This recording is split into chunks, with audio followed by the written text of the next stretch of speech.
전 세계에서 돈을 가장 많이 굴리는 사람이 있습니다. 이 사람이 비트코인에서 딱 한 가지 제일 무서워했던 게 뭐였을까요? 해킹일까요? 규제일까요? 아닙니다. 바로 빚이었습니다. 남의 돈까지 빌려가지고 몇 배로 베팅하는 돈, 바로 레버리지요. 그리고 그 무서움은 상상이 아니었어요. 작년 10월달 실제로 터졌습니다. 하룻밤 사이에 시장이 무너졌고요. 그날 이후로 지금까지 많은 분들께서 계좌가 그날의 상처를 그대로 안고 살아가고 계시죠. 근데 며칠 전에 이상한 일이 벌어졌습니다. 바로 그 사람이 방송에 나와서 이렇게 말을 한 건데, 그 걱정 이제 안 한다. 그리고 거의 같은 시기에 4년 전 이 판에서 가장 크게 틀렸던 분석가가 돌아와서 또 이런 말을 했습니다. 작년 10월달 고점은 천장이 아니었다라고요. 한 명은 세상에서 제일 조심스러운 돈을 굴리는 사람이고, 한 명은 한때 웃음거리까지 됐던 예측가입니다. 완전히 다른 두 사람이 같은 주에 같은 방향성을 가리키고 있는 건데요. 이게 과연 우연인지 아니면 뭔가 이유가 있는 건지, 오늘 제가 이 두 사람의 말을 하나하나 뜯어보면서 그 안에 숨어있는 연결고리 하나까지 보여드리도록 하겠습니다. 먼저 첫 번째 인물부터 살펴볼게요. 레리 핑크, 블랙록이라는 회사의 대표입니다. 블랙록이 굴리는 돈이 얼마냐면은 약 2경 3천조 원입니다. 이 주가 아니라 경이에요. 우리나라 전체가 1년 동안 만들어내는 경제 규모의 무려 8배가 넘는 돈을 한 회사가 관리하고 있는 건데요. 그러니까 이 사람의 말 한마디는 그냥 유명인의 코멘트가 아니라 세상에서 가장 큰 돈 뭉치가 어디를 보고 있는지랑 연결이 되어 있습니다. 그 레리 핑크가 며칠 전 미국 방송에 나왔었죠. 그것도 아무 날이 아니라 블랙록이 역대 최대 실적을 발표한 바로 그날 아침이었어요. 거기서 비트코인 얘기가 나오면서 이렇게 말을 합니다. 나는 예전부터 비트코인과 크립토의 레버리지가 늘 걱정이었더라고요. 빚으로 들어온 사람들이 너무 많았기 때문에 그 빚들이 전부 다 씻겨 나가야 됐다는 주장을 하고 있습니다. 그리고 지금 이 가격대는 훨씬 더 안정적이라고 본다. 이런 취지의 언급을 남겼어요. 그런데 이런 생각이 드실 수 있겠습니다. 아니 그래서 부자 아저씨가 괜찮다고 하면 전부 다 오르는 거냐? 이 좋은 의심인데요. 근데 이 발언의 진짜 의미는 가격 전망이 아닙니다. 저는 이 말을요, 일종의 위험 평가서로 읽었습니다. 연기금, 보험사 같은 큰 돈들은요, 담당자가 사고 싶다고 살 수 있는 돈이 아닙니다. 내부에서 결제를 받아야 되고요. 그 서류에는 반대 사유가 붙습니다. 그리고 비트코인 서류에서 몇 년째 빠지지 않던 반대 사유들이 바로 레버리지 위험이었어요. 근데 세계에서 제일 큰 운영사의 대표가 전 세계가 보는 방송에서 그 항목에 줄을 그어준 겁니다. 사라고 한 게 아니에요. 사지 말아야 할 이유 하나를 공식적으로 지워준 거. 이게 바로 이번 발언의 무게감인데요. 그럼 다음 질문이 자연스럽게 따라 나오죠. 레리 핑크가 말한 건 씻겨나갔다는 거. 이거는 정확히 뭐가 언제 씻겨나갔다는 걸까요? 그 답이 작년 10월 10일에 있습니다. 그날 딱 30초만 한번 돌아가 볼게요. 작년 10월 10일 하루 만에 전 세계에서 28조 원 규모 포지션이 강제 청산됐습니다. 계좌 160만 개가 정리됐고 역사상 가장 큰 청산이 이루어졌습니다. 코로나 폭락 당시 하루 청산의 15배가 넘는 규모였습니다. 그리고 선물판에 걸려있던 판돈 전체가 하루 만에 320조에서 180조로 쪼그라들었습니다. 절반 가까이가 하루에 증발을 했다라는 건데, 그러니까 이런 얘기가 되겠죠. 우리한테 제일 무서운 기억으로 남아있는 그날 밤이 핑크의 표현대로 라면은 폭탄이 터지면서 동시에 해체된 날이었다는 사실들. 여기서 무서웠던 그 사건이 9달이 지난 지금 와서는 이제 안전하다는 선언의 근거가 된 겁니다. 조금 얄궂죠. 하지만 숫자가 그렇게 말을 해주고 있어요. 여기까지가 첫 번째 인물 이야기입니다. 이제 두 번째 인물로 넘어가게 되는데요. 이분 얘기는 조금 더 조심해서 들어보셔야 돼요. 왜냐면 이분에게는 전과가 있거든요. 이 플랜 B, 얼굴도 이름도 공개하지 않은 익명의 분석가인데요. 비트코인 가격을 희소성으로 계산하는 모델로 유명한데, 새롭게 나오는 코인이 4년마다 절반으로 줄어드니까 갈수록 귀해져서 값이 오른다는 계산법입니다. 실제로 2021년 당시 8월, 9월, 10월 월말 가격을 연달아 맞추게 되면서 거의 예언자 취급을 받았었는데요. 근데 그해 11월 아무리 나빠도 이 밑으로는 안 간다면서 당시 환율 1억 1,500만 원을 제시했었는데요. 실제 가격은 6,700만 원 언저리에서 끝났습니다.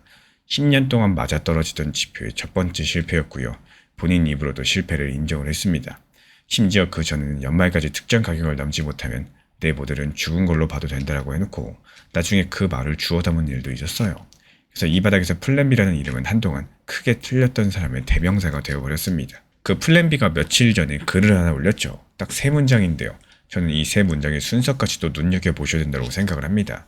먼저 첫 번째 문장, 비트코인 실현 가격 7,900만 원 아래로 떨어질 수 있다는 거.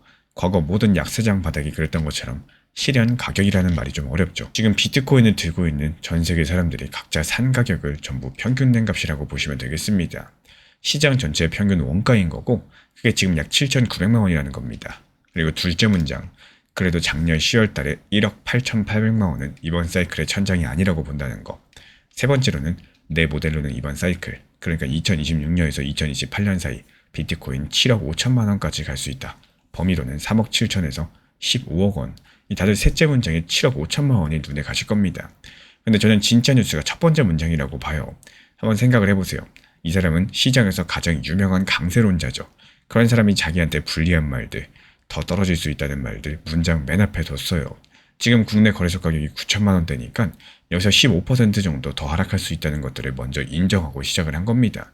이 장밋빛 전망만 파는 사람과는 그 구조가 다르죠. 그리고 한 가지 더, 이 사람은 달력을 다시 그렸습니다. 이 많은 분들께서 비트코인은 4년마다 반복되니까 작년이 고점이어서 됐었고, 그러니까 올해는 약세장이라고 계산을 하시는데요. 이 플랜 B 측에서는 작년 10월부터 일관되게 그 계산이 큰 오해다라고 반박을 해왔습니다. 겨우 3번 반복된 패턴으로 미래를 확정하는 것은 통계가 아니라는 거고요. 그래서 고점은 2026년일 수도 27년, 2028년일 수도 있다는 겁니다. 만 이 사람이 말하는 이번 사이클의 기간들은요. 올해 3월 글에서는 2024년부터 2028년이었는데 이번 글에서는 2026년부터 2028년으로 적혀 있습니다. 표기가 조금씩 옮겨 다니고 있다는 거죠. 그래서 이건 이 모델이 날짜를 콕 집어주는 정매의 시계는 아니라 이 큰 방향성을 가리키는 나침반 정도다. 뭐 이런 뜻으로 받아들이시는 게 맞겠습니다. 여기까지 들으시면 이런 생각이 드시겠죠. 결국에 틀렸던 사람이 또 큰 소리 치는 거 아니냐. 합리적인 의심이 맞습니다. 근데 이상한 점이 하나 나와요. 이 핑크의 말과 플랜 B의 말을 나란히 놓고 보면 보이는 건데요. 레리 핑크가 치워졌다고 선언한 그 레버리지가 어쩌면 플랜 B의 모델을 4년 내내 틀리게 만든 범인일 수도 있다는 겁니다. 근거를 말씀드려보자면요. 이 플랜 B의 모델은 공급만 바라봅니다. 코인이 얼마나 귀해지느냐 이것만 계산을 해요. 근데 시장이 빚으로서 레버리지로서 굴러가게 된다면은 가격을 정하는 것은 공급이 아니라 오히려 청산입니다. 코인이 아무리 귀해져도 강제로 팔리는 물량들이 쏟아지게 된다면 가격은 계산과 반대로 가겠죠. 실제로 작년 10월달 시장이 그랬었고 선물을 팔 판돈이 300조 원대였고요. 한 분석에 따르면 전체 거래의 약 70%가 만기조차도 없는 선물 거래였어요. 비유드리자면 저울 눈금은 멀쩡한데 그 위에서 사람이 쿵쿵 뛰고 있었던 겁니다. 그러니까 눈금을 읽을 수가 없었던 거죠. 그래서 이 모든 것들을 겹쳐놓고 보시면요. 단정이 아니라 지금까지 근거로 세워보는 가설을 말씀드려 보겠습니다. 지금 시장은 비제판이 꺼지면서 레버리지가 많이 청산됐죠. 진짜 돈으로 사고 파는 현물의 수급들이 가격을 정하는 국면으로 넘어왔다라고 바라보고 있습니다. 그리고 이런 국면에서 아래쪽 마지노선 후보는 아까 말씀드린 시장 전체 평균 원가 약 7,900만 원 라인입니다. 과거 사이클 때마다 그 산 아래로 잠깐 내려갔던 순간이 끝이 아니라 오히려 바닥 다지기의 마지막 단계였다는 게 이번 플랜 B도 짚고 있는 패턴이고요. 그 구간을 지키든 잠깐 스치고 돌아서든 그 다음에 2026년에서 2028년 이때는 오히려 위쪽을 시험하러 가는 급등 흐름들, 이게 제가 보고 있는 단 한 가지의 그림인데요. 그리고 이에 따른 근거는 3가지입니다. 먼저 폭락에 연료였던 빚이 역대 최대 청산으로 이미 상당 부분 타버렸다는 게 숫자로 확인되고 있죠. 그리고 판돈이 323조에서 183조 원으로 그대로 줄어든 그 데이터요. 그리고 과거의 모든 사이클의 바닥들이 평균 원가 아래에서 만들어졌다가 돌아섰다는 반복된 패턴이 있습니다. 게다가 세상에서 가장 조심스러운 돈의 대표가 공개적으로 위험평가를 바꿨다는 거. 큰 돈이 움직이려면요. 반드시 필요했었던 서류 한 장들이 채워졌다는 뜻입니다. 통과 속보가 뜨는 바로 그 순간 우리 구독자분들은 매수 버튼을 누르시겠습니까? 몇 년을 기다린 뉴스인데 이걸 왜 물어보나 싶으시죠? 근데 이번 영상이 끝날 때쯤이면 그 순간에 눌러야 될 버튼이 조금 다르게 보이기 시작을 하실 겁니다. 이게 무슨 말이냐?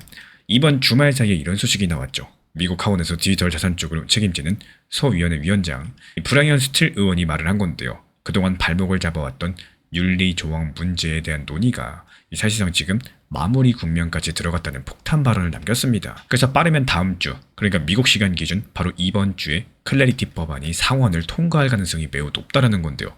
그렇다면 당연히 리플 XRP한테 엄청난 호재겠죠. 암호화폐 매체 코인페이퍼가 전한 보도 내용입니다. 근데 솔직한 말로 이런 얘기가 처음은 아니죠. 뭐 7월 4일까지 끝낸다 이런 목표도 조용히 지나가 버렸고 곧 통과된다 이런 말들만 벌써 몇 달째 끌고 있습니다. 이번에도 말뿐이면 어쩌나 싶을 거고 반대로 이번엔 진짜라면 정작 그날 무슨 일이 벌어질지 아무도 알려주지 않습니다.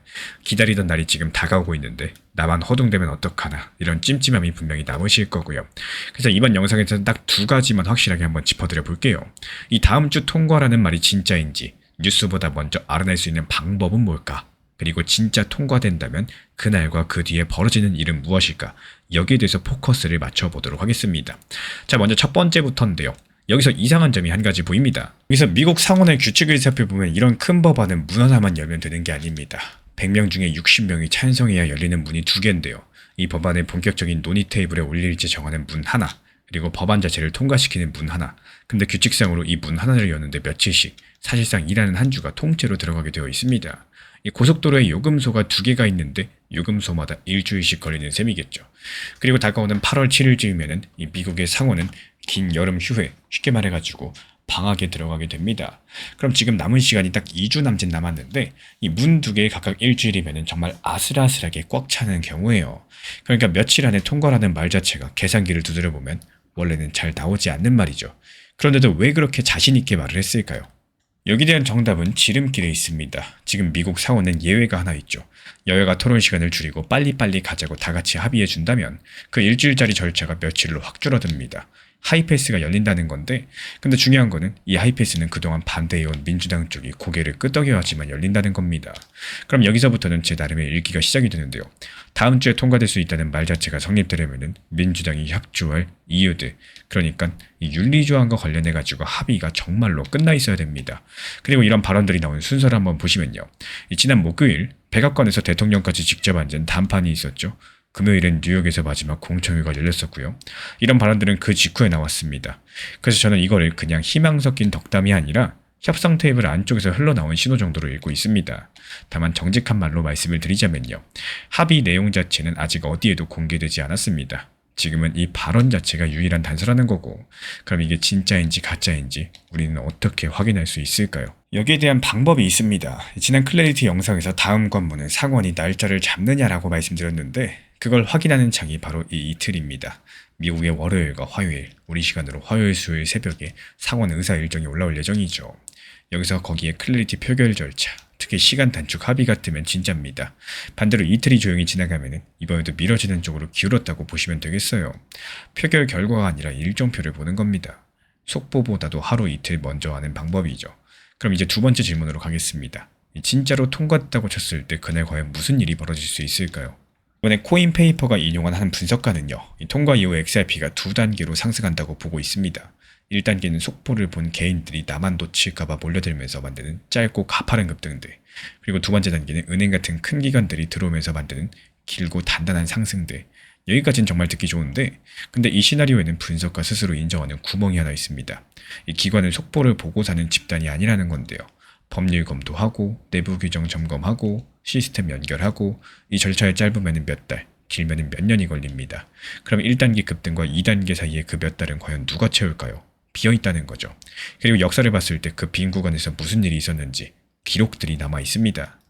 이 두 가지 장면만 보겠습니다. 2024년 1월 비트코인 현물 ETF가 승인되던 날 다들 축포를 터뜨렸는데 가격은 반짝 오른 뒤에 2주 만에 고점 대비 20% 넘게 밀렸습니다. 이 당시에 우리 돈으로 6천만 원대였던 비트코인이 5천만 원 초반까지 내려갔죠. 근데 두 달 뒤에는 사상 최고가를 새로 섰었고 절차를 마친 진짜 돈이 들어오기 시작한 다음이었어요. 그리고 또 한 가지, 2023년 7월 리플 판결의 날 XRP는 하루 만에 70% 넘게 뛰었습니다. 국내 거래소 기준으로 봤을 때 600원대에서 단숨에 1200원대 언저리까지 갔죠. 그리고 몇 달에 걸쳐가지고 그 상승분 대부분을 돌려줬습니다. 다만 판결이 만든 변화들, 그러니까 미국의 거래소들이 XRP를 다시 상장시킨 것 같은 이런 구조들은 되돌아가지 않았었고, 이런 바탕들 위에서 다음 상승이 시작이 됐어요. 백화점 개장일로 따져보면은 이 새벽 오픈런 인파가 1단계고요. 진짜 매출은 결제 시스템이 다 깔린 뒤에 나오게 되는데 그 사이에 한산한 평일이 이기게 되는 겁니다. 이 뉴스가 거짓말이어서가 아니라 돈마다 들어오는 속도가 달라서 생기는 골짜기예요. 근데 이번에는 이 골짜기가 생길 수밖에 없는 이유가 하나 더 있습니다. 잘 알려지지 않은 이야기인데요. 예를 들어가지고 법이 통과되면은 XRP 같은 자산의 현물 시장은 CFTC라는 감독기관이 주심을 맡게 됩니다. 근데 지금 그 CFTC랑 SEC 두 감독기관의 위원자리 일부가 비어있고 그 빈자리를 누구로 채울지를 놓고 백악관과 상원이 또 따로 줄다기를 하는 중입니다. 이 법안 싸움에 가려가지고 조명을 덜 받은 네 번째 쟁점이라는 보도까지 있을 정도인데요. 규칙이 통과돼도 심판석이 아직까지 덜 치워진 상태인 거죠. 게다가 지난 지니어스법 관련된 영상에서 보셨던 것처럼 이 법은 통과되는 날이 아니라 세부 규칙이 완성된 뒤에 실제로 돌아갑니다. 그리고 여기서 소름 돋는 지점이 하나 나오는데요. 기관 자금의 시계는 대통령이 서명하는 날 켜지는 게 아니라요. 규칙과 심판이 다 갖춰진 날부터 돌기 시작한다라는 거. 그래서 골짜기는 사고가 아니라 처음부터 일정표에 들어있는 구간이라는 겁니다. 그리고 뒤집어 보면요. 그 몇 달 같은 경우는 개인들에게 주어지는 시간이라는 거예요. 우리는 법률 검토도 내부 결제도 필요 없으니까 개인들이 기관보다 앞설 수 있는 거의 유일한 구간이 바로 거기입니다. 이 통과 여부는 속보가 아니라 이번 주 초 상원 일정표가 먼저 알려줍니다. 통과 당일의 급등은 1단계일 뿐이고 그 뒤에는 기관의 절차랑 심판석의 공백 때문에 골짜기가 올 수 있다는 사실들, 그리고 그 골짜기는 무서운 구간이 아니라 절차가 필요 없는 개인들에게 주어지는 준비 시간이겠습니다.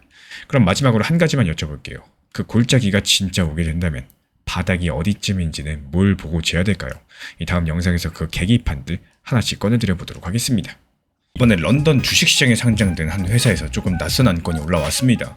우리 회사가 가지고 있는 비트코인 668개를 전부 다 매각하자는 건데요. 그리고 주식시장에서도 스스로 내려가자라는 겁니다. 이 회사의 사실상 전 재산이 비트코인인데요. 그걸 전부 다 팔고 간판을 내리는 쪽으로 주주 표결까지도 진행하고 있다는 겁니다. 근데 이 소식이 나오고 나서 딱 이틀 뒤 마이클 셀러가 글을 하나 올렸죠. 비트코인이 세계적인 화폐 네트워크로 성공하고자 한다면 기업의 채택은 반드시 필요할 거고 또 피할 수 없고 환영받아야 된다는 내용이었습니다.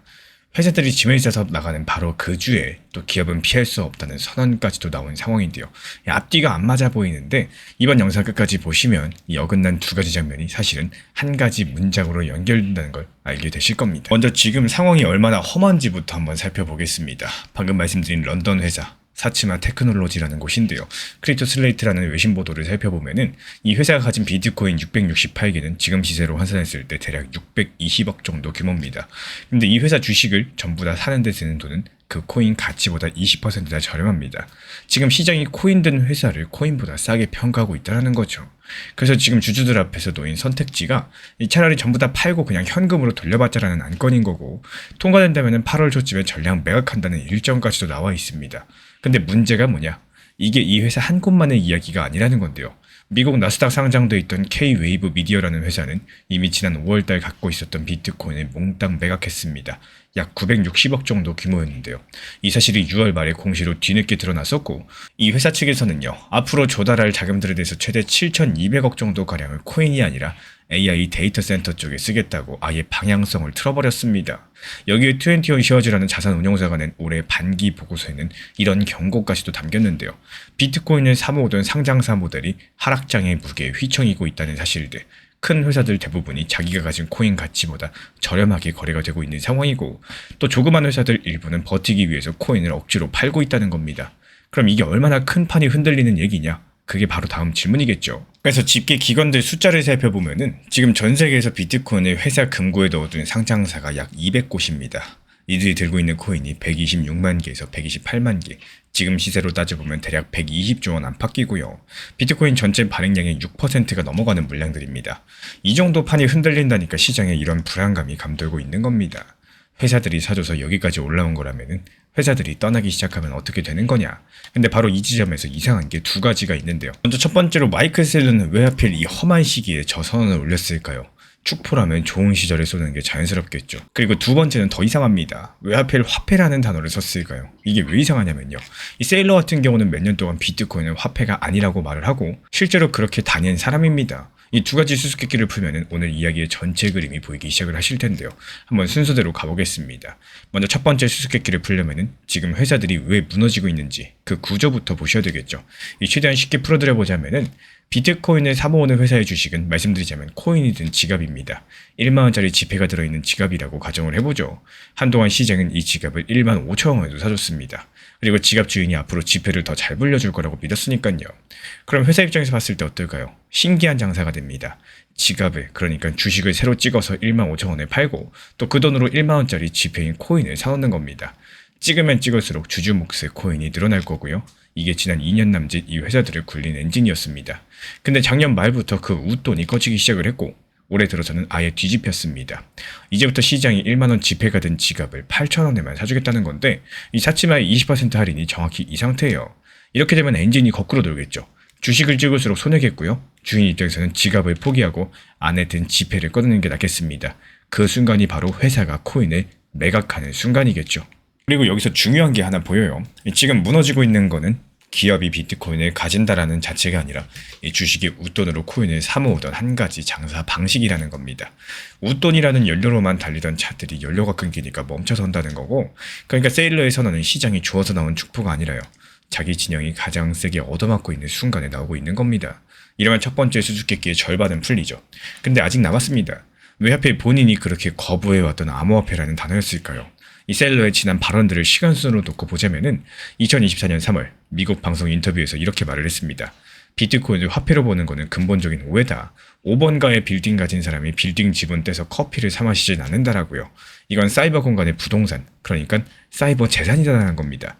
2025년 초 한 팟캐스트에서는 더 세게 나갑니다. 이건 통화가 아니라 자본이다라는 거. 진짜 디지털 화폐는 오히려 스테이블 코인이기 때문에, 그리고 불과 한 달 전인 올해 6월달 또 장문에 그래서 아예 이렇게 정리를 했습니다. 비트코인은 돈이 아니다. 디지털 자본이다.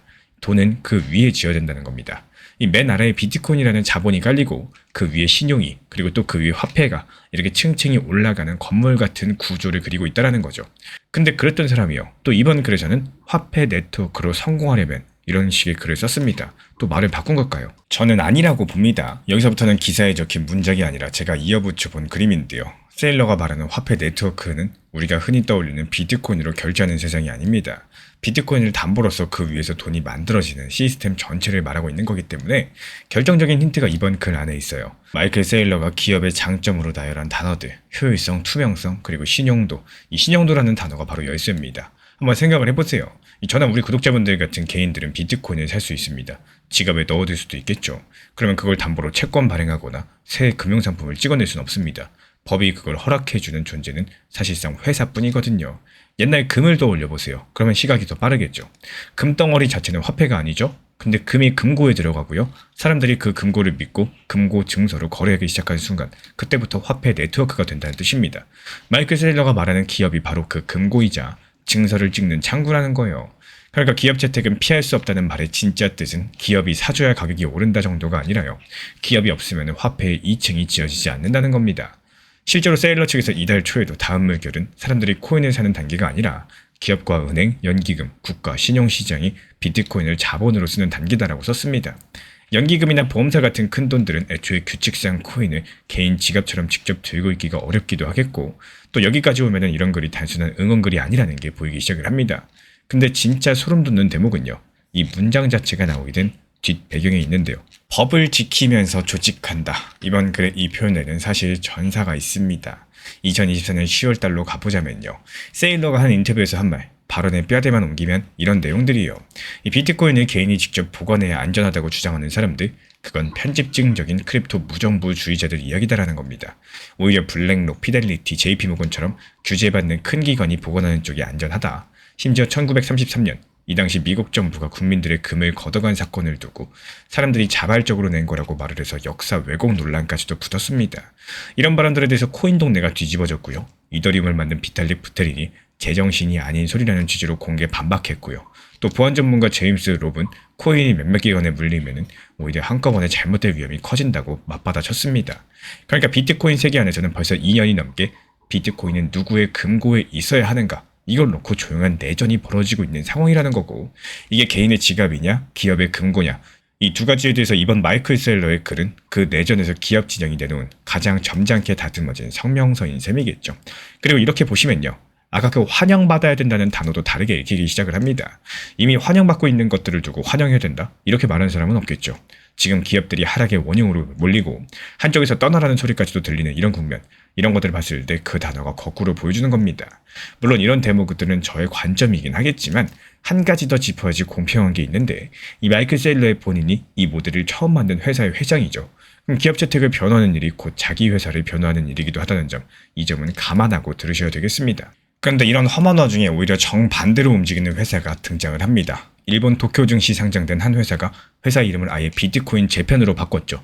원래 호리타 마루시오라는 전혀 다른 이름의 회사였는데, 이 회사가 우리나라 돈으로 약 140억 정도 규모의 전환사채 같은 걸 발행을 해서 창사 이래 첫 번째 비트코인 매입 자금을 모으고 있고요. 또 계획대로 다 진행되면 조달 규모가 무려 900억대까지도 커진다라고 합니다. 한쪽에서 코인을 다 팔고 간판 내리는 중이죠. 근데 또 다른 쪽에서는 간판에 비트코인이라는 글자를 새겨가지고 넣는 거예요. 그것도 같은 주에 일어난 일이라는 건데 이게 지금 여러 가지 국면들의 정체를 보여주고 있습니다. 기업 채택이 끝나가는 게 아니라 오히려 갈리고 있다는 거, 웃돈 장사를 하던 회사들은 걸러지고 있다는 거, 진짜 금고로 쓰려는 회사들이 남는 선별의 시간인 거기 때문에 다만 정직하게 한 가지만 덧붙이자면 이 일본 회사가 돈을 모으는 방식도 결국에 주식과 사채를 찍어가지고 코인을 산다는 이 지금 무너진 그 공식과도 같은 종류겠습니다. 새로운 선수가 들어왔다는 것과 그 선수가 잘 버틸 거라는 거는 별개의 문제라는 얘기겠죠. 지난주 목요일이었습니다. 미국 텍사스의 발사장에서 인류가 만든 것 중에 가장 큰 로켓트가 카운트다운을 세고 있었죠. 키가 120m가 넘어가고요. 아파트로 치면 40층짜리 건물이 통째로 하늘로 올라가는 겁니다. 근데 발사를 몇 초 남겨놓고 엔진 일부가 켜지지 않았었고 로켓트는 그대로 멈췄습니다. 그리고 그날 이 회사 주식에서 하루 만에 149조 원 정도가 사라졌다는 보도가 나왔는데 이 주가는 상장할 때 가격 밑으로 내려갔고요. 이러면 다들 이렇게 읽으시죠. 아, 일론 머스크 악재구나. 그리고 요즘에 이런 얘기도 많이 들으셨을 겁니다. 이제 스페이스X 주식을 직접적으로 살 수 있으니까 도지코인이 하던 머스크 베팅 역할은 끝난 거 아니냐. 오늘 저는 이 두 가지 통념을 전부 뒤집어 보려고 합니다. 왜냐면 이번에 다시 잡힌 발사 계획서 안에 멀쩡한 2톤짜리 새로운 위성 20개를 일부러 태워버리는 계획들이 들어있었거든요. 이게 무슨 소린지 알고 나시면은 금요일 아침에 우리가 뭘 보셔야 되는지 완전히 달라지게 되실 겁니다. 가기 전에 우리 코인부터 잠깐 짚어보고 가도록 하겠습니다. 도지코인, 이 영상 찍는 지금 기준으로 107원대 언저리인데요. 일주일 사이에 오히려 3% 정도 빠졌고 몇 주일째 이 100원대 초반 라인을 지키느냐 마느냐 이런 지루한 공방 중에 있는 상황이죠. 답답하실 거고 저도 알고 있습니다. 근데 이 답답한 판에서 이번 주 머스크 이름이 붙은 자산 전체가 동시에 쳐다보게 될 대형 이벤트가 하나 잡혀있는 상황이고 그 얘기를 지금부터 차근차근 풀어드려 보도록 하겠습니다. 먼저 지난주에 무슨 일이 있었는지부터 살펴볼게요. 7월 16일 스페이스X는 스타쉽이라는 로켓의 13번째 시험 비행을 하려고 했습니다.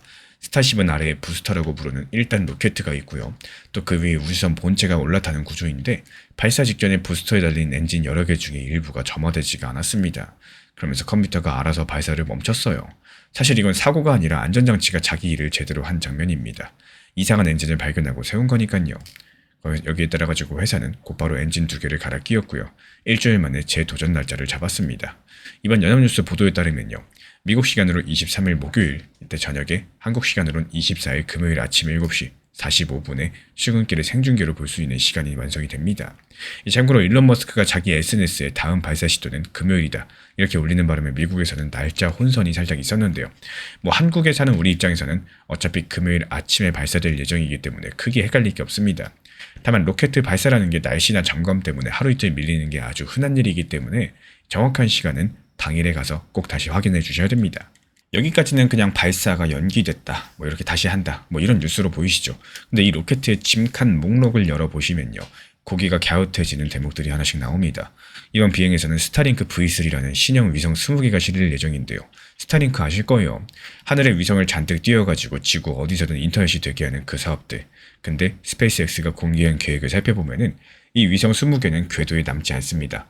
우주선에서 튕겨져 나오고 약 20분 뒤에 대기권으로 떨어지면서 불타서 없어지게 돼 있어요. 처음부터 그렇게 설계된 비행입니다. 새 위성을, 그것도 한 대에 2톤씩 나가는 최신형을 20개나 싣고 올라가서 일부러 태운다. 정말 이상하지 않으신가요? 솔직히 정말 아깝습니다. 이 회사가 도대체 왜 이런 짓을 하고 있는 걸까요? 이걸 이해하시려면 V3가 어떤 물건인지부터 알고 계셔야 됩니다. 지금 하늘에서 일을 하고 있는 스타링크 위성은 V2 미니라는 모델인데 무게가 575kg이에요. 새로 나온 V3는 약 2톤입니다. 몸무게는 3배 넘게 불었는데 데이터를 쏟아내는 능력은 기존 위성의 10배가 넘습니다. 근데 여기서 진짜 중요한 사실이 하나 나오죠. 이 V3는 덩치가 너무 커져가지고 스페이스X가 지금까지 위성을 실어 나르던 기존 로켓 팰컨 9에는 수지가 안 맞아서 싣지 못합니다. 경차에 대형 냉장고를 실 수 없는 것과 똑같죠. 그러니까 이 위성을 하늘로 올릴 수 있는 운송수단은 이 세상에 딱 하나, 무려 스타쉽뿐입니다. 그 규모도 어마어마한데요. 이 스페이스X 발표로는 나중에 스타쉽 한 대가 이걸 한 방에 60개까지 실어 나르는데 그 한 번이 기존 로켓의 한 번에 20배가 넘는 통신 용량을 하늘에 얹습니다. 회사가 작년에 공개한 전체 망 숫자로 어림잡아 보면요. 발사 한 방에 지금 전체 망의 10분의 1이 넘는 용량들이 더해진다. 이런 계산까지도 나오고 이건 제가 해본 어림 계산이니까 참고만 해주시고요. 이 뒤집어 말하자면 이렇게 됩니다. 스타쉽이 안 뜨면 차세 스타링크는 아예 존재할 수가 없다라는 거. 그럼 이제 아까 그 질문으로 돌아갈 준비가 됐습니다. 왜 태울까요? 이번 비행은 준궤도 비행입니다. 지구를 계속 빙빙 도는 높이까지 올라가는 게 아니라요. 우주에 잠깐 갔다가 지구 반대편 바다 쪽으로서 내려오게 되는 코스예요. 이 부스터는 발사장 근처 바다로 돌아오는 연습들을 하고 우주선 본체는 지구 반대편 인도양에 내려앉는 일정입니다. 그러니까 애초에 위성을 궤도에 남겨둘 수가 없는 비행이라는 거예요. 근데도 굳이 진짜 위성을 실었습니다. 이유가 뭘까요? 진짜 무게, 진짜 크기의 위성이 사출 장치에서 제대로 튀어나오는지 이걸 모형으로는 절반밖에 확인이 안 되기 때문입니다. 실제로 지난 5월달 12번째 비행 때는 모형 위성 22개를 사출 연습만 했었어요. 근데 이번엔 실물입니다. 그것도 처음으로 진행을 하는 거예요. 그리고 이 위성들 태워지기 전에 20분 동안 할 일이 있습니다. 태양 전지판을 펴고 안테나를 펴고 이미 하늘에서 일하고 있는 스타링크 본대랑 레이저로 교신까지도 시도합니다. 20분짜리 인생 동안 풀코스 리허설을 전부 다 하고 사라진다는 거고 이 20분이 만들어내는 데이터가 위성 20개값보다 비싸다는 계산인 겁니다. 그리고 한 가지 더 있습니다. 최신형 위성 20개를 이렇게 소모품으로 쓸 수 있다는 것 자체가 공장에서 이 위성이 그만큼 쏟아져 나오기 시작했다. 이런 신호탄이기도 하겠죠. 그런데 이 짐칸에는요. 방금 얘기보다 한 수 위에 디테일이 하나 더 숨어 있습니다. 저는 이게 이번 발사의 진짜 알맹이라고 보고 있는데요. 위성 20개 중에 6개는 특별 개조가 되어 있어요. 카메라 세트가 달려 있어요. 이 6개는 사출된 다음에 자기를 태워다준 우주선을 돌아보면서 스타쉽 배 쪽에 붙어있는 열차패를 샅샅이 찍어가지고 지상으로 전송합니다. 여기서 열차패가 뭐냐? 우주선이 우주에서 지구로 돌아올 때 공기랑 부딪히면서 표면이 수천 도짜리 불덩이가 되는데 그 열을 막아주는 방패 타일입니다. 이게 왜 그렇게까지 중요하냐면요. 스페이스X가 하려는 게 바로 로켓 재사용이기 때문입니다. 비유 드리자면은 서울에서 제주 가는 비행기를 한 번 타고 버린다고 생각해보세요. 비행기표가 몇억 원이 되겠죠. 로켓가 지금까지 대체로 그런 물건이었어요. 한 번 쏘고 버리는 물건. 스타쉽은 아래 위 전부를 회수해서 계속 다시 쓰는 걸 목표로 하는 로켓이고 그래서 우주로 가는 비용을 확 낮추겠다는 겁니다. 근데 다시 쓰려면 뭐가 멀쩡해야 되죠? 돌아올 때 그 불길을 견디는 방패가 멀쩡해야 됩니다. 저 카메라 6대의 임무가 바로 그거예요. 이 방패가 앞으로 바다가 아니라 발사장으로 곧장 돌아와도 될 만큼 준비가 됐는지 그걸 판정할 만한 자료를 모으는 거. 그러니까 이번 발사의 숨은 의제는 위성 배달이 아닙니다. 바로 방패 검사라는 거고 그리고 이 검사 결과가 이 회사가 말하는 미래 전체의 원가표를 좌우하게 될 겁니다. 여기까지가 하늘에서 벌어지는 이야기들이에요. 그럼 이제 시선을 땅으로 정확히는 시장으로 내려가 보도록 하겠습니다. 이번 발사가 지난 12번과 결정적으로 다른 점이 하나 더 있죠. 이번은 스페이스X가 상장 회사가 된 뒤에 처음 맞는 스타쉽 발사입니다. 이 회사 지난달 12일에 미국 나스닥 시장에 상장했어요. 여기서 상장이라는 건 회사 주식이 시장에 나와서 누구나 사고 팔 수 있게 됐다는 뜻입니다. 머니투데이 보도 기준으로 봤을 때 처음 파는 가격, 그러니까 공모가가 주당 약 20만 원이었고 회사 전체 값어치는 약 2,600조 원으로 매겨졌습니다. 근데 지금 주가는 어떻죠? 그 20만 원 밑으로 내려가 있어요. 그리고 지난주 목요일 엔진이 몇 초 침묵했을 뿐인데 하루 만에 회사 가치에서 149조 원이 증발했다는 보도가 나오게 된 겁니다. 다시 말씀을 드리지만 이 발사 직전 자동 멈춤은 로켓 개발에서는 상당히 정상적인 장면입니다. 안전장치가 일을 한 거니까요. 예전 같았을 때 시험 비행이 실패해도 회사는 좋은 데이터를 얻었다고 말하고 넘어가고요. 그걸로 끝이었습니다. 근데 이제는 달라요. 주식시장이 그 몇 초를 시험 망친 성적표처럼 채점을 해버립니다. 로켓가 흔들리면 주가가 흔들리고요. 또 발사대가 이제는 전광판이 된 겁니다. 여기서 미국 증권가의 평가가 상당히 재밌는데요. 이 블록 미디어가 전한 월가의 시각은 이렇습니다. 짧게 보면 이번 발사의 성공이 투자 심리를 살릴 가장 큰 촉매제겠지만 길게 봤을 때 이 회사의 가치는 재사용 비용, 그러니까 로켓을 얼마나 싸게 다시 쓰느냐가 결정한다라는 거. 그럼 아까 그 얘기랑 한번 연결해 보세요. 재사용의 마지막 관문이 방패 검증이라고 했죠. 그 검증을 하는 게 바로 카메라 단 위성 6대라고 했죠. 그렇습니다. 하늘에서 방패 사진을 찍는 그 위성 6대가 사실은 이 회사 주가의 미래를 찍고 있는 겁니다. 그럼 이제 마지막 질문이 남죠. 이 모든 게 도지코인이랑 도대체 무슨 상관이냐? 스페이스X가 상장할 무렵에 이런 얘기가 많았습니다.